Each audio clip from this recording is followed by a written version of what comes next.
Est-ce que je ne suis pas en train de me complaire à me plaindre dans ces choses-là ne révèle pas chez moi un désir de rester dans cette situation. Au lieu de dire c'est la faute des autres, c'est de dire c'est ma responsabilité dans mon périmètre d'action, mes pensées, mes émotions et donc mes actions futures, parce que j'ai changé mon interprétation des événements. Est-ce que le fait de me plaindre, est-ce que le fait de me plaindre du marché, est-ce que le fait de me plaindre de mes collaborateurs, en quoi c'est utile ? Quand je vais prospecter, je vais avoir peur, le propriétaire en face de moi va le sentir et du coup je vais me faire jeter, donc ça va me valider que je suis un imposteur. Dans la vie d'un conseiller immobilier, comme celle d'un directeur d'agence et même dans la vie de tous les jours, il y a ce que l'on peut contrôler et ce que l'on ne contrôle pas. Dans ce podcast, on va vous étayer tout ça en détail. C'est parti!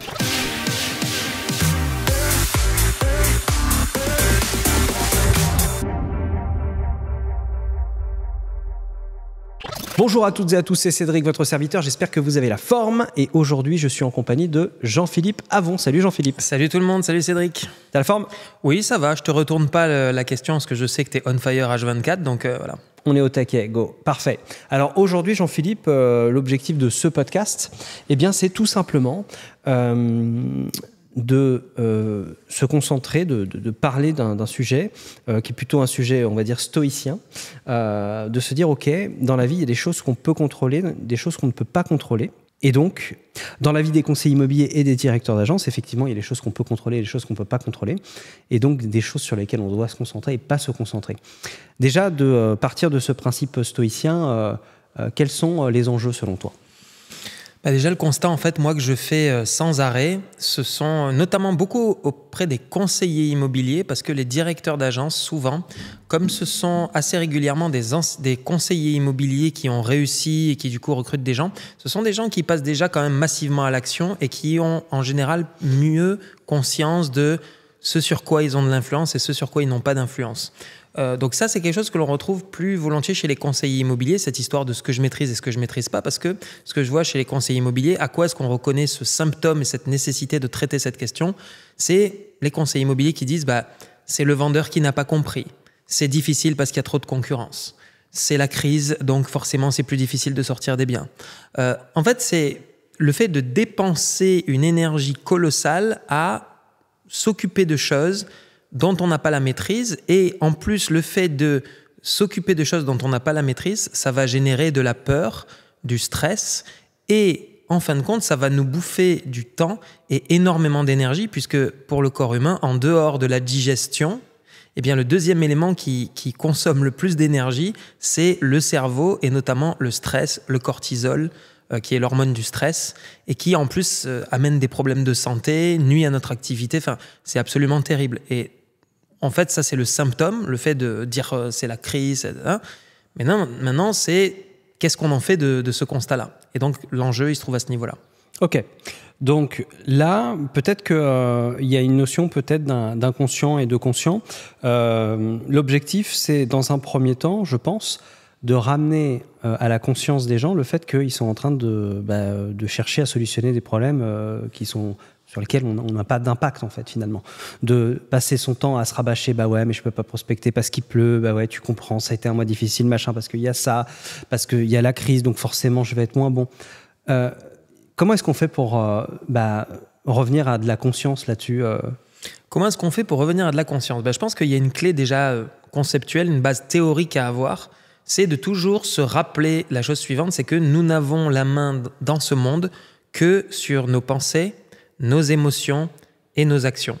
Donc c'est vraiment le triptyque dont il faut se souvenir à chaque fois, mais tout part de nos pensées en réalité, puisque une certaine qualité de pensée, ce que l'on pense, va générer une certaine qualité d'émotion, donc dans le corps, ce qu'on va ressentir dans le corps, par exemple du stress, si on se dit c'est la crise, etc. Donc une qualité de pensée va générer une qualité d'émotion, et cette qualité d'émotion que l'on va ressentir va générer aussi une qualité d'action. Par exemple, si je me sens comme un imposteur au moment d'aller prospecter, du coup, je vais avoir un manche, quand je vais prospecter, je vais avoir peur, le propriétaire en face de moi va le sentir, et du coup, je vais me faire jeter. Donc, ça va me valider que je suis un imposteur.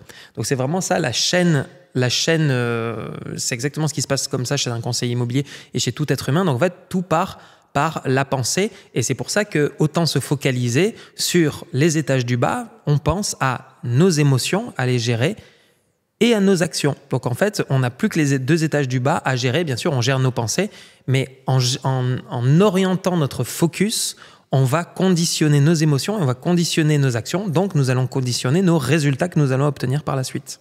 Exactement. Et on peut même aller encore un petit chouïa plus loin après les pensées, Jean-Philippe, c'est que ça peut même générer notre personnalité à terme. Ouais.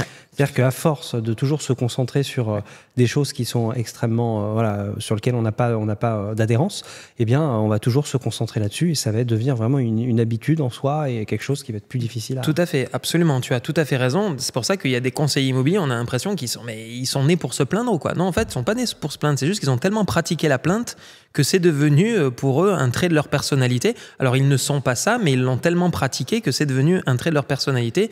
Tout simplement parce que je pense que tu fais référence à cette notion sur le fait que quand on répète un schéma de pensée ou qu'on a l'habitude de penser à quelque chose, on va créer ce qu'on appelle, sur le plan neuroscientifique, des autoroutes neuronales. C'est-à-dire que quand on pense à quelque chose ou qu'on a un stimuli d'un truc extérieur et qu'on a une certaine façon de réagir par rapport à cet événement-là, à force de réagir de la même manière et à force de nourrir certaines pensées, on a ce qu'on appelle de la myéline, enfin, je ne vais pas tout expliquer, mais grosso modo, à force de répéter le même mode de pensée, ça va faciliter les connexions neuronales par rapport à ce mode de pensée. Donc, comme nous, on a besoin de survie et de trouver des solutions tout de suite, le cerveau, petit à petit, va emprunter de plus en plus facilement cette autoroute, ce qui fait que, par rapport à un même type de situation, on va avoir tendance à avoir un même type de pensée parce que le cerveau va chercher le moyen le plus court pour avoir un message de survie et donc il va emprunter une autoroute neuronale.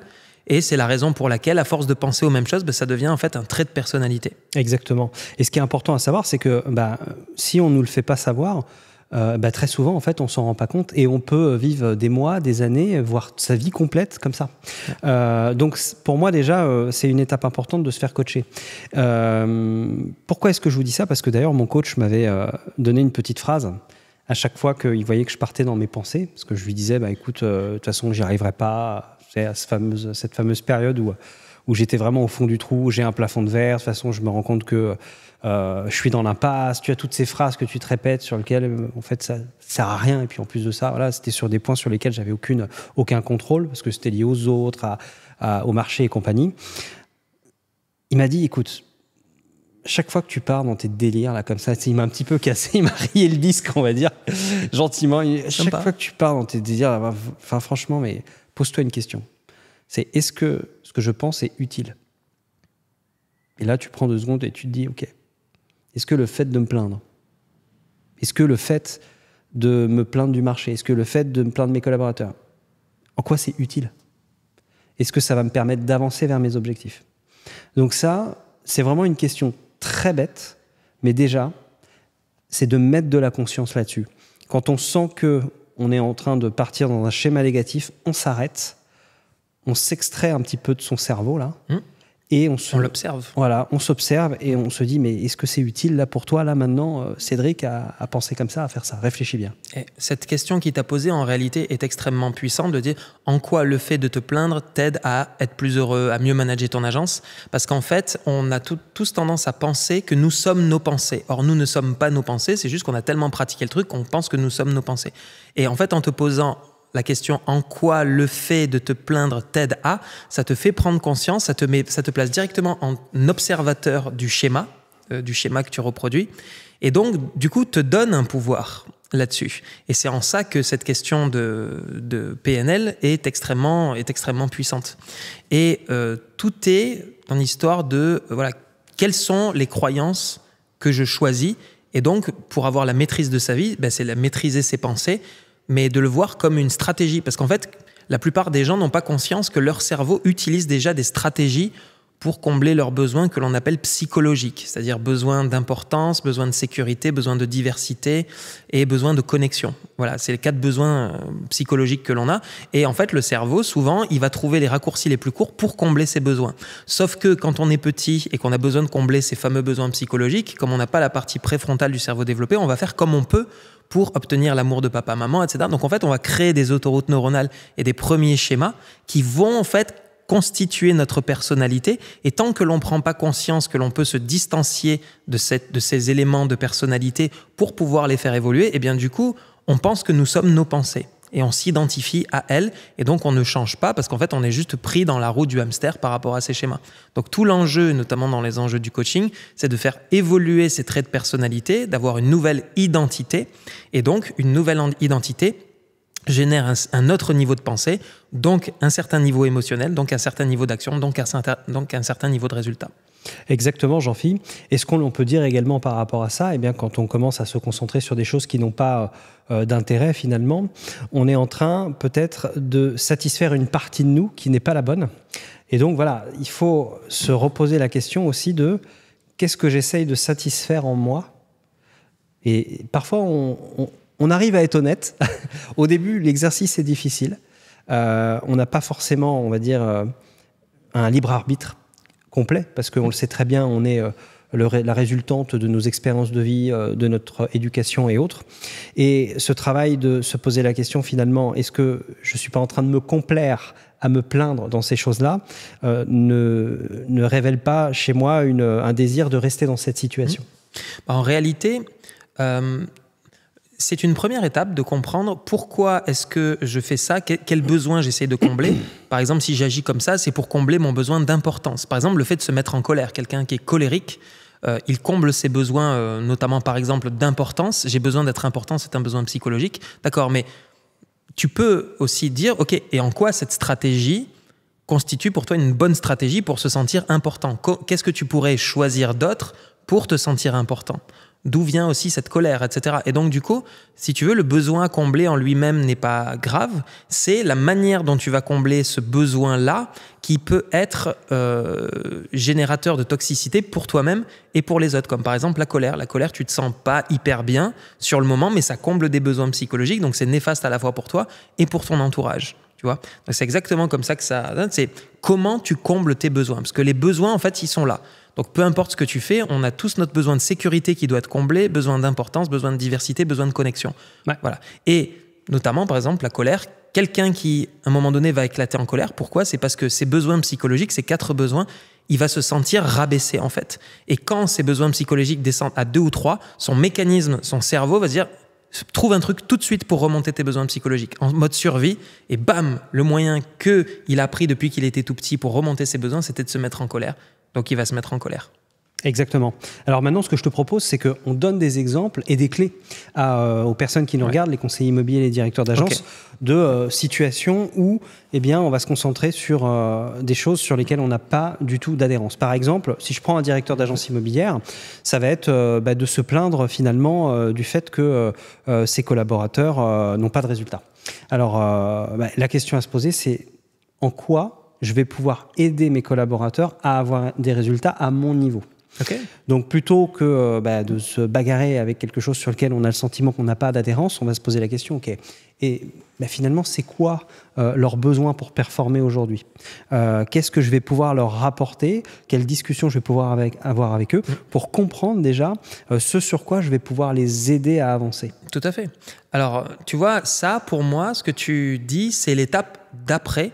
Parce que pour moi, il y a une étape préalable de compréhension pour les directeurs d'agence, c'est la formule à utiliser pour se concentrer sur soi. C'est E plus C égale R. C'est-à-dire que la formule, c'est une équation. E, ce sont les événements, les faits, événements, plus C, c'est le choix, c'est-à-dire le choix d'interprétation que vous allez faire par rapport à cet événement et l'histoire que vous allez vous raconter par rapport à l'événement que vous venez de constater, égale R, c'est-à-dire le ressenti de comment vous... En fait, c'est comment vous allez vous sentir par rapport à l'événement plus l'interprétation que vous allez en faire, et ça va vous donner en fait le résultat ou le ressenti de ce que vous allez faire de la situation. Et par rapport à ce que dit Cédric, le préalable, c'est déjà de comprendre qu'il y a un événement, un fait. Par exemple, mes collaborateurs ne prospectent pas, c'est un fait, ils ne prospectent pas ce jour. Quelle est l'histoire que je vais me raconter, donc le choix, au sujet de ces faits? Et en fonction de l'histoire que vous allez vous raconter au sujet de ces faits, vous allez avoir un résultat de vos actions, etc. Donc le choix que font les directeurs d'agence qui sont en difficulté, ça peut être ils font rien, mais ça c'est la génération Z, ils ont rien compris, c'est que des fainéants, tu vas voir ce que je vais leur mettre à la prochaine réunion. Et donc le R, c'est prochaine réunion, c'est pas bien, je suis pas content, vous prospectez pas, etc. Ok ? Ça c'est une première interprétation, parce qu'il a choisi de se dire dans sa tête, c'est la génération Z qui veut pas travailler. Deuxième ressenti, donc les événements, mes négociateurs ne prospectent pas. E plus C, donc le choix, autre interprétation qui est possible en termes de choix, c'est d'accord, ils prospectent pas. Qu'est-ce que j'ai pas bien expliqué, à quel endroit je me suis viandé en fait, puisque comme j'ai aucun des collaborateurs qui prospectent, c'est qu'à un moment donné, si tout le monde a le problème, c'est que le problème, c'est toi. Donc peut-être que je vais aller voir mes négociateurs pour comprendre, du coup. Donc le résultat, c'est que les événements sont exactement les mêmes, mais l'histoire que je me raconte à propos de ces événements est différente. Et ça va donner comme résultat, je vais déclencher des entretiens individuels avec les collaborateurs pour comprendre, OK, comment ça se passe, comment je peux progresser, comment on peut mieux collaborer ensemble, etc. Ah ouais, c'est vrai que je me suis mis en colère, du coup, il n'y a pas trop de lien de confiance, du coup, vous n'avez pas trop envie de vous battre pour l'agence. Ok, je comprends maintenant, je comprends que je dois progresser, tu vois. Mais en fonction de l'interprétation des faits, ça va te donner le résultat. Et donc, tout est là pour les directeurs d'agence, de te concentrer sur quoi tu as la maîtrise, c'est-à-dire tu n'as pas la maîtrise sur l'événement, tu as uniquement la main sur un seul truc, c'est le choix que tu fais en termes d'interprétation des faits. Exactement. Et alors, pour un conseil immobilier, est-ce que tu as un exemple? Vu que maintenant, on vient de donner l'exemple pour le directeur d'agence. Oui, absolument. Le propriétaire vient de m'enlever le mandat exclusif, c'est la faute de mon confrère qui m'a persécuté, qui est allé le voir comme un chien, etc. Et puis les propriétaires, de toute façon, ils comprennent rien, etc. Et donc du coup, résultat, du coup, je vais déprimer pendant 3 jours, ce métier c'est de la merde, et bon, voilà. Ça, c'est première interprétation. Donc, du coup, tu as tout perdu, en fait, et tu n'as gagné aucune occasion de progresser. Ça, c'est une première interprétation que je vois et qui concerne plein de conseillers immobiliers. Maintenant, deuxième interprétation, le propriétaire fait le choix de m'enlever le mandat. Du coup, perception, OK, donc je ne suis pas parvenu à conserver le mandat exclusif. OK, est-ce que je peux encore faire quelque chose par rapport à la situation ou est-ce que c'est dead? OK, si j'ai reçu le courrier avec accusé de réception et que je peux plus rien faire. OK, donc du coup, quelle est la leçon que je peux tirer pour faire en sorte que la prochaine fois, je puisse que je puisse conserver ce mandat exclusif, tu vois? Et donc là, j'en tire des leçons et donc le résultat, ce sera que peut-être pour le prochain mandat, je ne perdrai plus ce mandat exclusif parce que j'aurai tiré des leçons et que l'interprétation que j'ai faite, au lieu de dire c'est la faute des autres, c'est de dire c'est ma responsabilité dans mon périmètre d'action, mes pensées, mes émotions et donc mes actions futures parce que j'ai changé mon interprétation des événements. Donc concrètement, pour un conseiller immobilier, je vous invite concrètement à avoir bien évidemment la deuxième version plutôt que la première. Super, Jean-Philippe, je pense qu'on a fait le tour de la question. Je pense aussi, oui. Pas mal. Donc, vous l'avez compris, pour récapituler, sur ce sur quoi on a de la maîtrise et ce sur quoi on n'a pas de maîtrise, c'est un enjeu capital pour vous de systématiquement mettre de la conscience dessus. Jean-Philippe, donc tu nous as expliqué un processus très simple. Tu peux nous le rappeler ? Oui, c'est pas compliqué. Vous n'avez la main que sur 3 choses, vos pensées, vos émotions et vos actions. Une certaine qualité de pensée va générer une certaine qualité d'émotion qui va générer une certaine qualité d'action. Et en fonction de ce que vous allez penser d'une situation par rapport à des faits qui arrivent, ça va générer un ressenti, un résultat et donc des actions qui vont correspondre à votre niveau de conscience sur le moment.